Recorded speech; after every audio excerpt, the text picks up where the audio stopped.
Bonsoir à tous et bienvenue sur le plateau d'Un cœur qui écoute, votre émission de spiritualité. Eh bien, ce soir, je suis heureux de vous présenter Vince le Mariachi. Bonsoir Vince. Bonsoir. Alors, on a déjà eu l'occasion de vous avoir à l'antenne, je pense, dans quelques émissions. Enfin, votre visage n'est pas inconnu. J'ai eu cet honneur. Voilà, et puis quand on vous voit, on pense un peu au Guetteur, on pense à Grégory Turpin. Enfin, c'est toute une famille un peu de musiciens chrétiens. Ouais. Là, vous venez pour nous présenter le livre Le nom du Père, récit métissé aux éditions Première Partie. C'est votre histoire, tout simplement. C'est le début de votre histoire, parce que vous êtes encore jeune. Oui, tout a été sourcé, tout est authentique, tout a été vécu.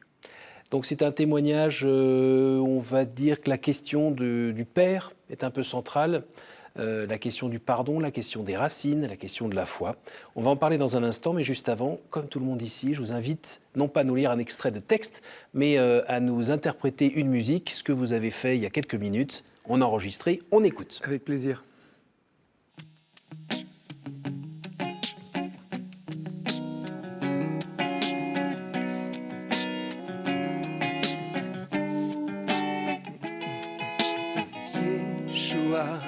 Je sens vibrer ton nom à l'encre des lignes, Yeshua, signe de guérison, même si je n'en suis pas digne, Yeshua. Ton nom durcit mes lèvres, loin du goût du sable, Yeshua. Serais-je à toi semblable? Je sais que c'est toi et mon Christ et mon roi. C'est ton esprit qui le soupire en moi. Oui, tu es mon appui et ma loi.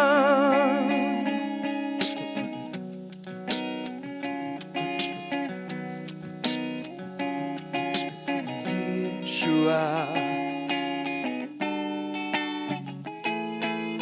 Yeshua, j'ai vu tes cicatrices, j'ai vu le repère, Yeshua, le mât de misère disparu aux abysses, Yeshua, le poids noyé aux douleurs du supplice, Yeshua, aux sueurs du Fils. Je sais que c'est toi et mon Christ et mon roi. C'est ton esprit qui le soupire en moi. Oui, tu es mon appui et ma loi. Je sais que c'est toi et mon Christ et mon roi. Dans les déserts, aux rochers nus, proclamez ce nom. Dans les déserts, aux rochers nus. Dans les déserts, aux rochers nus, proclamez ce nom. Dans les déserts, aux rochers nus.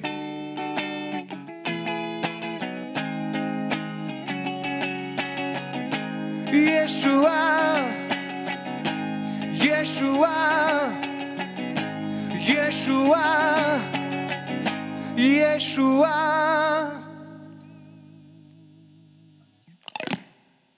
Alors quand on lit ce livre, donc le nom du Père, récit métissé, donc métissé forcément, on s'interroge, ah bon, métissé. C'est vrai que quand on vous voit, on voit des traits qui ressemblent un peu à des traits du Sud, peut-être d'Amérique du Sud.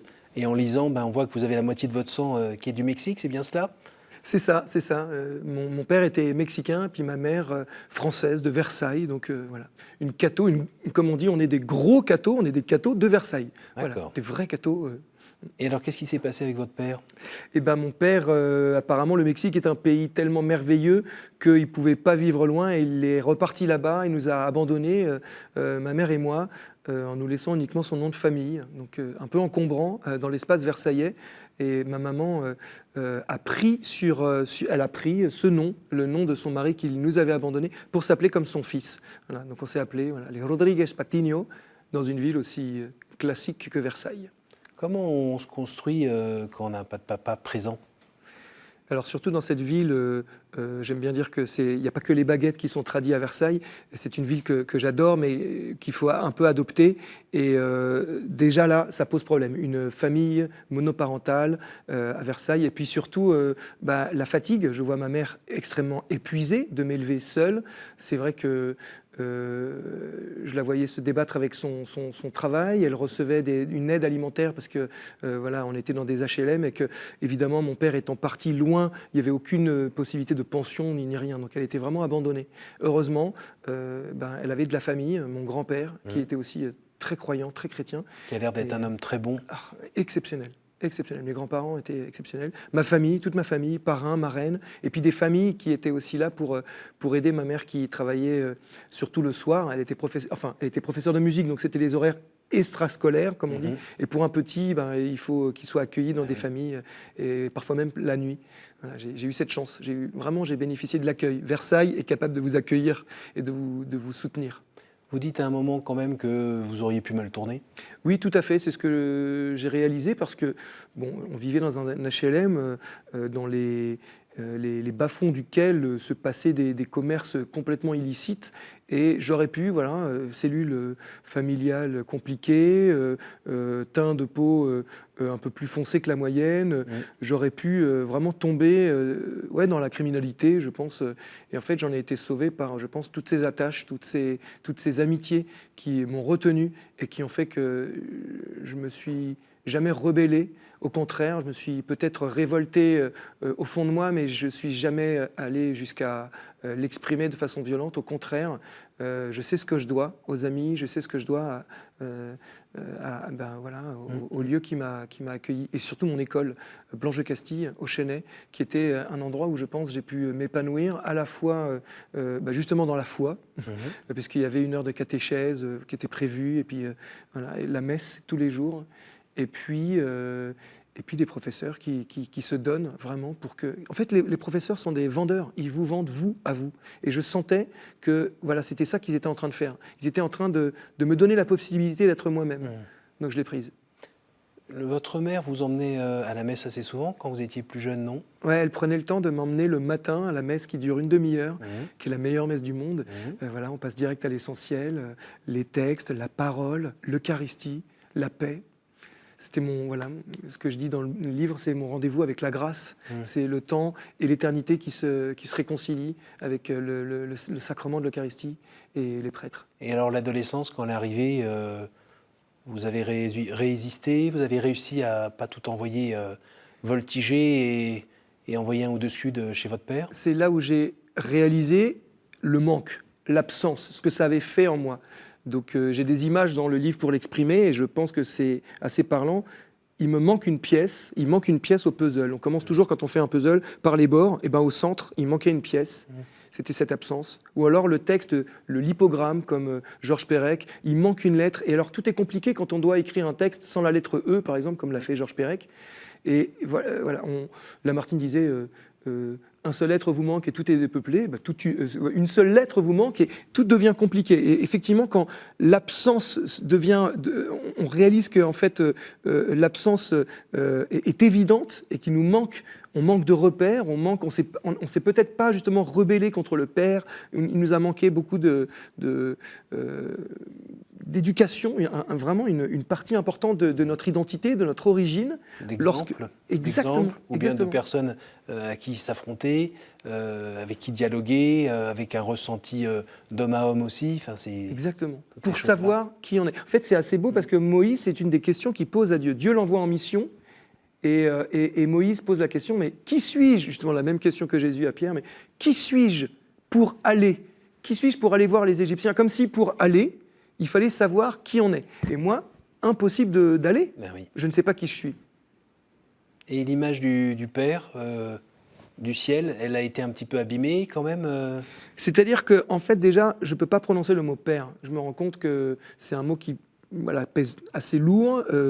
Ma mère m'a jamais parlé du Père Noël en me disant écoute, hein, on n'a pas de sous, donc c'est moi qui t'offre les cadeaux hein, à Noël. Donc merci maman, merci Marie-Brigitte pour tous ces cadeaux, tout ce que tu m'as apporté. Et puis heureusement j'ai le grand-père. On m'a posé cette question un jour. C'est vrai que grand-père pour moi c'est pas du tout la même chose. Et puis c'est un vieux monsieur qui est dans son jardin, qui est un intellectuel et puis qui est capable de cuisiner et de faire plaisir à ses petits enfants. Il y a quelque chose de bon, de beau chez cet homme et je vois pas en fait là. Par contre, quand il me parle de Dieu le Père, effectivement, j'y crois, et j'ai récite le Notre Père, mais je réalise pas que je suis fils. Moi, c'est pas possible. J'ai été abandonné. Donc, il y a quelque chose chez les enfants qui ont été abandonnés ou quittés par leurs parents. Que ce soit le deuil, il y a un manque. Et là, en fait, c'était, j'ai été abandonné. Je vaux pas grand-chose. Oui, c'est ça. C'est ça. Ouais. On voit très bien. C'est-à-dire que si j'étais abandonné, c'est que je suis pas intéressant, quoi. Bah oui. Et maman a beau donner tout son amour, elle peut pas suppléer à cette absence. Ah oui, c'est ça. Puis moi, je m'en rendais pas compte. Mais et donc la confiance en soi. Non, pas terrible. non. C'est pour ça qu'on devient artiste, hein, finalement. Voilà. Hein. Mais la vie avance, les années passent. Ouais. Tout d'un coup, un coup de fil. Ouais. Incroyable. Le coup de fil. Ouais, l'aventure de toute une vie, quoi, la quête absolue. En plus, on m'appelle et le téléphone, à l'époque, je parle des années 90, hein, donc c'était un vieux combiné, le téléphone, avec un cordon, et c'était dans le coin prière. Et c'est un oncle du Mexique qui m'invite là-bas. Il me paye le billet pour aller là-bas. Donc je réfléchis pas, je fonce. Je vais au Mexique, j'arrive au Mexique, et puis c'est là où, en débarquant, je me dis, mais je vais retrouver ma famille, je vais retrouver mon père. Ce grand absent dont j'ai eu un coup de fil au téléphone. À quel âge, 15 ans? Ouais, 14-15 ans, ouais, je pense. 14 ans. Un peu bizarre comme coup de fil? Un peu bizarre, ouais. En pleine nuit, pas très bien réveillé. Et puis c'est papa quand même? Ouais, il me parle avec son accent, un accent mexicain que j'aime beaucoup. Et puis moi, j'étais un peu gêné, je rigole. Et lui, il est parti, un grand rire latin. Et là, tout de suite, je me dis, OK. Donc là, je comprends déjà que... ma maman versaillaise, chut, discrétion. Voilà, on est bien à éduqué, Versailles, hein. on est bien éduqué. Et cette exubérance, je vois déjà, voilà, OK, je sais d'où ça vient. Et en arrivant au Mexique, alors là, c'est confirmé, tous mes cousins qui arrivent, exubéranga, mais viva Mexico. Et là, je comprends, je fais, ah d'accord. Ça vient de Comme là. si je retrouvais mon frère jumeau. Je ne suis pas si différent que ça, en fait. Cette exubérance, ça vient en fait de ce côté mexicain. Voilà. Alors, même si ma famille française, mon grand-père, était un grand artiste, hein, créateur, fondateur d'Harmonia Mundi, avec son épouse, ils ont créé l'EPV, l'ensemble polyphonique de Versailles, donc des grands artistes, mais plus dans la musique et classique. Oui. Alors là, au-delà de Duruflé, mon grand-père, c'est pas possible, quoi. D'accord. Et tout de suite, moi, je me suis mis à la batterie, donc j'étais l'instrument le plus bruyant de l'orchestre. Oui. Et là, je comprends. Les Mexicains sont bruyants, oui. Les Mexicains sont festifs. Viva Cristo Rey! Ça, c'est fantastique aussi de voir leur foi voilà. Puis pareil pour la Vierge Guadalupe, la Guadalupana. Tout de suite, c'est les grands chapeaux, c'est la Guadalupana, la Guadalupe. Tout de suite, on est transporté par cette vitalité, quoi. On est même réveillé. Moi, j'étais réveillé. Je me suis dit, mais c'est ça, finalement, en fait. Quand vous êtes allé là-bas, vous êtes trouvé plutôt calme et discret comme garçon. Je me suis dit, en fait, finalement... C'était pas ce qu'on disait à l'école. Exactement. J'ai appris à me dire, finalement, il y a... Et puis du coup, j'ai voulu ramener cette folie en France. C'est comme ça que je suis devenu justement Vince le mariachi. Le mariachi, c'est le musicien mexicain que j'ai découvert là-bas. Ça a été un choc incroyable. La musique mexicaine, ternaire, enjouée. Et tout d'un coup, je me suis dit, mais il faut que je fasse découvrir cette musique-là en France. Et puis c'est moi, en fait. Exactement. J'ai ça dedans. Exactement. Alors, les retrouvailles avec le papa, ça se passe comme prévu ? Pas trop, évidemment, on est passé l'un à côté de l'autre, je me rends vite compte que c'est un artiste et que du coup, on se fâche très vite, malheureusement. Je ne le conseille pas, je ne conseille pas de se fâcher. Vous êtes un peu sanguin ? Non, même pas, mais c'est une question, je vais rentrer dans les détails. Mon père, je pose une question parce que tout le monde parle et je dis, mais de quoi parle-t-il ? Et mon père a cette merveilleuse idée de me dire, non mais tu ne peux pas comprendre, c'est la famille. Il me le dit en français, donc personne ne comprend, et moi je dis, mais... Je suis à nouveau exclu de la famille, je suis à nouveau abandonné. Oui. Je dis, mais je crois que tu n'as pas compris. Moi, je veux retrouver mes origines. Je retrouve tous mes cousins, je parle avec eux. Ça me concerne. Pourquoi tu me dis que ça ne me regarde pas, quoi. Oui. Et là, tout d'un coup, je dis, c'est ta faute, tu m'as abandonné. Voilà, si je ne parle pas espagnol, si je ne comprends pas, c'est ta faute, tu m'as abandonné. Je me suis mis à crier sur lui. Et voilà. Fallait que ça sorte, peut-être. Fallait que ça sorte, ouais. Vous savez, la couronne d'épines, c'est une image que j'utilise pour ce moment-là. C'est le légionnaire romain qui a voulu torturer, faire du mal à Jésus. Mais en fait, il allait cueillir des ronces. On finit les mains en sang dans ces cas-là. Il s'est déchiré les mains pour torturer Jésus. Je pense que quand on fait du mal à quelqu'un, on s'en fait à soi-même. Donc moi, je suis en train de crier sur mon père. Je me fais pas du bien. Et mon père, peut-être qu'il m'a abandonné, mais il ne s'est pas fait du bien non plus. Ça, je le saurai par la suite. Et la famille autour Oui, alors attends, tu pourris l'ambiance. Attention, ma tante, la Yaya, qui me dit, écoute, ton père est quelqu'un d'un peu idiot, mais il m'a élevé, moi, il a élevé, parce qu'ils étaient d'une grande famille, il a élevé aussi ma fille quand mon mari m'a abandonné, le père des missionnaires au Mexique. Et du coup, je me rends compte que finalement, ce monsieur a fait quelque chose pour sa famille. Et puis on décide avec mon père, du coup, pour pas pourrir l'ambiance, de plus parler des sujets qui fâchent. Je dis souvent, on a décidé de parler que des sujets qui fâchaient pas, la météo, quoi. Malheureusement, au Mexique, il fait toujours beau. Oui. Et les années qui suivent, on va rien se dire, en fait. Ouais, ce qui arrive aussi à beaucoup de gens qui ont leur papa présent. Hein. Oui, exactement. Je pense que Ça, là, on est, voilà, il y a quelque chose d'assez masculin où on ne dévoile pas. Alors c'est en train de changer. Je vois beaucoup de contre-exemples, mais effectivement, à cette époque, mon père est né dans les années 30, donc on ne dit rien. Ouais. Donc voilà, on passe à côté l'un de l'autre. Et finalement, le temps va encore passer. Ouais. Et là, ça va être un coup de fil en disant, il va Ouais. pas fort. Voilà, c'est ça. Là, il va falloir faire quelque chose. Ouais, là, c'est la grande absence qui va arriver, c'est l'absence finale, c'est le décès de mon père. Mon père, on m'apprend qu'il est malade, je vais le retrouver et il s'éteint en quelques semaines. Donc, Vous avez le temps de lui dire au revoir? Presque, puisque je suis allé le voir, mais encore une fois, on n'a pas trouvé Oui. on n'a pas ce moyen d'expression un peu mexicain où tout le monde est très exubérant. Avec mon père, on se dit rien. Et mon père me dit cette phrase: Ah, tu es venu? Je me dis, mais il est bête, je suis là. En fait, voilà, encore une fois, non exprimé. Je pense que j'ai réfléchi. Bien après, j'ai compris que ce qu'il aurait voulu dire, ce qu'il voulait dire, c'était malgré toute notre histoire, malgré le fait que tu es venu. Puis il y avait la petite photo dans son... Effectivement. Alors, ça, c'est quelques mois après son décès. Je retourne au Mexique pour un mariage, pour une bonne nouvelle. Je suis témoin d'un ami qui se marie au Mexique, un Français qui épouse une Mexicaine. Et par contre, du coup, je retrouve ma famille. Et bon, faut savoir que j'ai pas pu faire le deuil, puisque quand on m'appelle, j'ai pas le temps de prendre l'avion et d'aller aux obsèques. En fait, au Mexique, on me dit ah non, c'est une crémation, c'est trop tard. Donc moi, j'étais déjà malade parce que bon, peut-être j'ai somatisé, j'ai attrapé sans doute un petit virus au Chiapas, l'état de mon père. Et du coup, je m'effondre dans mon lit et quand je récupère et je me rends compte que voilà, j'ai pas fait mon deuil. Et je repars au Mexique et on me donne les affaires de mon père et il y a ce portefeuille. Et je trouve à l'intérieur une photo pliée tellement belle parce qu'elle est graphique. Et c'est une photo de mon père, ma mère et moi bébé. Et voilà, on ne sait jamais à quoi pensent les gens quand ils sont loin. Mais mon père, il a gardé ce portefeuille dans son cœur. Vous, ça vous a un petit peu mis du baume au cœur? Sur le coup, je pense que... Alors, il faut remettre en perspective. Je me suis dit, alors au contraire, colère encore. Ah oui. On n'a pas pu se dire. Oui. Et là, je me sens obligé, je me sens obligé de devoir lui pardonner. Je suis chrétien, je suis catholique. Je récite le Notre Père tous les jours. Normalement, on doit pardonner. Hein. Pardonne-nous nos offenses, ça c'est facile, comme nous pardonnons aussi. Mais alors, parfois, ce qu'on vit, c'est trop insupportable, ce qu'on a vécu, c'est pas possible de pardonner. Moi, dans mon cas, je ne savais pas comment faire, et puis en plus, il était mort. Donc je pouvais plus lui dire je te pardonne. Et du coup, là, ça devient l'inverse, je n'arrive pas à me pardonner, moi, de ne pas avoir réussi. J'ai eu cette chance de le retrouver. C'est parce que les personnes qui ont été abandonnées n'ont pas toujours cette chance. On le voit bien, les nés sous X, il y a une volonté incroyable de retrouver ses origines, de retrouver ses parents. Moi, j'ai eu la chance de le retrouver. Parfois ça marche, parfois pas. Voilà. Mais exactement. Et ça se passe parfois très bien et d'autres fois bizarrement. Voilà. Et moi, je l'ai laissé passer, quoi. Donc je m'en veux. Encore aujourd'hui? Alors justement, non, parce qu'il m'est arrivé un miracle, ce que je qualifie de miracle ordinaire au regard du ciel, au regard de ce qui est possible pour Dieu, parce qu'on dit c'est impossible pour nous. Il y a des choses qui sont impossibles pour nous, mais je crois que c'est possible pour Dieu. Tout est possible pour Dieu. Et Dieu, dans sa grande simplicité, me l'a montré et il a utilisé le langage qu'il fallait pour moi. Il a réussi à me parler, à entrer en communication avec moi. Souvent, on dit dans la Bible, oui, c'est Dieu qui appelle. Hein, Moïse, Samuel. Et puis généralement, on est là, oui, c'est toi le prophète? C'est toi qui m'as appelé? Mais non. En fait, c'est Dieu qui appelle.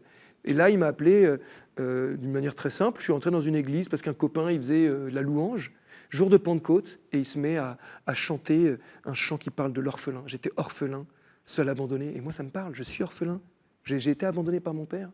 Et là, je me mets à chanter, je me mets à prier, et les paroles du refrain sont très fortes. Ça parle de l'Esprit Saint qui nous guérit, qui nous restaure, et c'est le plus grand trésor de pouvoir compter sur l'amour de notre Père, Dieu Père. Et tout d'un coup, je me mets à chanter Dieu Père. C'est un miracle. Ce mot, tout d'un coup, je le chante, je le crie, je me maintiens sur les bancs et je laisse envoler ma voix vers les voûtes de l'église en disant « Mais oui, je suis ton fils ». Tout d'un coup, je me sens baptisé le même baptême que Jésus.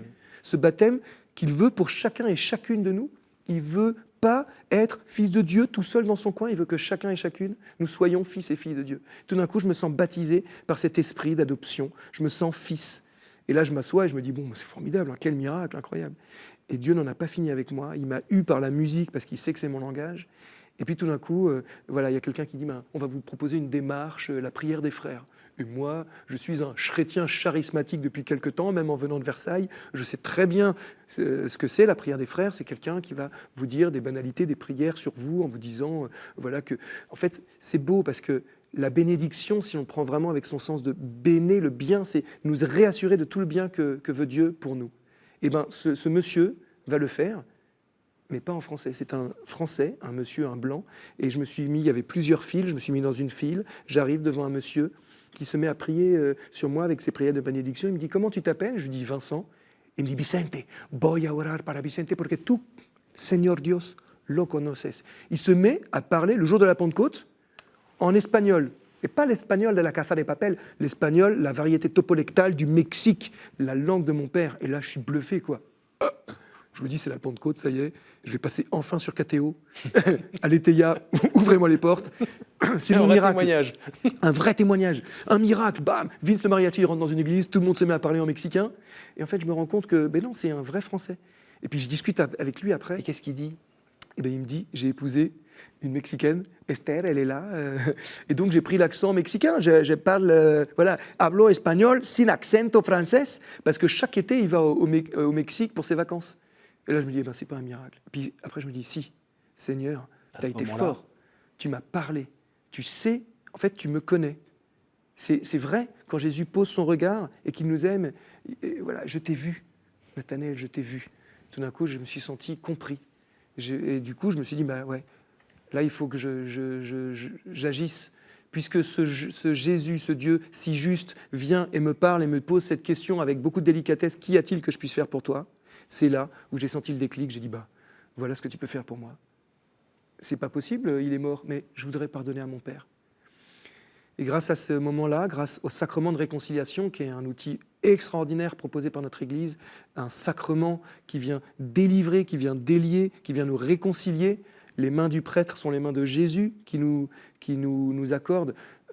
J'aime beaucoup la formule du prêtre, et moi, au nom du Père, du Fils et du Saint-Esprit, au nom du Père, de mon Père, au nom du Fils Jésus, et au nom du Saint-Esprit qui est venu sur Pierre et qui a proclamé « Tu es Christ », on est réconciliés, on est tout d'un coup sauvés. Un beau cadeau. Et donc j'ai réussi à pardonner à mon Père, j'ai réussi aussi à guérir cette blessure qui me rongeait de l'intérieur. Qui suis-je ? Je suis fils de Dieu. Je m'empêchais de me marier, en fait, je me rends compte que je m'empêchais de me marier en me disant mais je serais un très mauvais papa, moi. J'ai pas eu de papa. C'est pas pour moi le mariage catholique avec cette volonté de porter du fruit. Je préfère pas, quoi. Je me marie pas. Mauvais calcul. Le Seigneur a pour nous, a pour chacun de nous, des projets de bonheur. C'est ça la bénédiction de la fin de la messe, ce mot. Et tout d'un coup, je le réalise et je dis mais c'est vrai, en fait. Le Seigneur, il m'a fait rencontrer une fille extraordinaire. Et puis, même des enfants. Et ben voilà, c'est ça. C'est plutôt beau. C'est le happy end, voilà. Le Seigneur m'a fait rencontrer Charlène, et Charlène me donne des enfants. Incroyable. Merci Vincent. Merci. C'est le moment des questions courtes, réponses courtes. Dites-moi un chiffre entre 1 et 10, s'il vous plaît. 3. Au jour du jugement, qu'aimeriez-vous que Dieu vous dise ? Beau match. Je sais qu'il ne dira pas ça parce que le foot, ça ne me parle pas, mais peut-être qu'il me dira beau match. J'ai eu un peu peur à un moment, mais bien joué. Grâce à l'arbitre, qui est le prêtre. À nouveau ? Ouais, alors 1. Quel est le personnage ou le saint que vous aimeriez retrouver au ciel ? Tous, sans exception, c'est la grande fête de la Toussaint et je veux chanter avec chacun d'eux. Un dernier. Je vous écoute. 7. Quel conseil donneriez-vous à quelqu'un qui aimerait rencontrer Dieu? Dieu t'appelle. Dieu t'appelle. Il faut que je regarde dans les caméras là. Dieu t'appelle. Écoute. Il est là, il t'appelle. En fait, il t'appelle depuis longtemps et maintenant c'est à toi de faire oui, oui, oui, c'est moi Samuel. Voilà. Merci beaucoup Vince. Merci. Je rappelle le titre de votre livre, Le nom du Père, récit métissé aux éditions première partie par Vince Le Mariachi. Merci beaucoup. Et puis, merci à vous. Eh bien, bonne poursuite dans la joie, dans la musique, amen, dans la paix. Merci à vous tous pour votre fidélité. N'hésitez pas à retrouver cette émission sur notre site www.ktotv.com. À la semaine prochaine.